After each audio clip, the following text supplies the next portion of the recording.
Hermit and Pig looks like a cute, cozy little mushroom RPG, but it's tense, awkward, and full of surprises, and that's exactly why it works. I have been playing this game for the past few hours, and instead of diving into the story, I really wanted to focus on how the game feels to play. So, this is not a review. I'll be covering the gameplay loop, the mechanics, and how everything comes together when you're actually playing the game. I'm gonna walk you through Hermit and Pig, how the exploration, foraging, combat, and the conversations all mix. So by the end of the video, you'll know exactly what to expect. At its core, Hermit and Pig is a turn-based RPG built around pressure. Not just combat, but social pressure, time pressure, and decision pressure. What surprised me most is how often those pressures stack on top of each other. Even when the game looks calm, it usually isn't. At first, the gameplay feels simple. You wake up, step outside, and the game gently nudges you to find mushrooms. No big dramatic setup, just explore, forage, and figure things out as you go. Pretty quickly, wandered too far, grabbed a few mushrooms, and got swarmed by some bugs. That is when the game really shows you its personality. The combat is turn-based, but you are on a timer. You don't get forever to plan. Every turn pressures you to just decide. You're choosing between attacking, checking your move book, or using items, all while the clock is ticking. To handle all of the stress, the game offers 3 different combat styles. A normal mode where you enter the combo buttons yourself. It's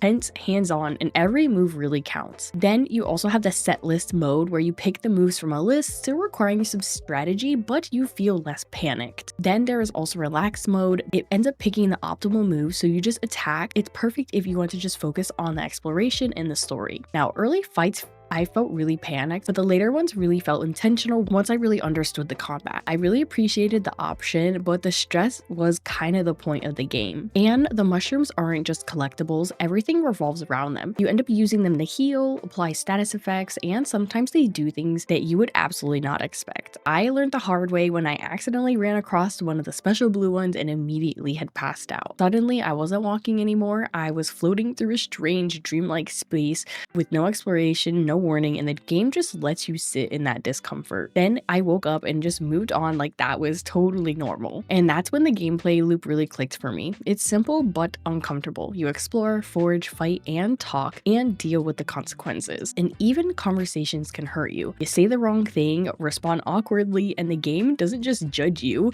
You take actual physical damage, like the NPCs physically cringe. It really turns social anxiety into a mechanical risk and not just a narrative side thing. Thankfully, you aren't alone in this game. The pig stays relevant the entire time in the story. He's not just an animal by your side, he's like your partner in crime. He helps you sniff out hidden items during exploration, and eventually he starts battling right alongside with you. Having him there to share the load makes you so much more attached to him as the game progresses. You take what you earn and learn, the mushrooms, items, trinkets, all the little information, and use it to help you push a little deeper in the story. As you help people, you'll unlock trinkets with perks, and leveling up gives more slots to customize your play. So the rhythm becomes really clear. You go out, get hurt, learn something strange, and come back stronger and then push farther than before. The game doesn't rush you or dump the story all at once. Like small tasks, odd encounters, and quiet discoveries slowly pull you into something bigger, even if you don't fully understand it yet. And honestly, that is the best way on how I can describe how Hermit and Pig feels. It's never fully comfortable, never fully lost, and you're just curious enough to keep going. The tone of this game is really hard for me to pin down, but it's funny, uncomfortable, cozy but tense, and weird but thoughtful.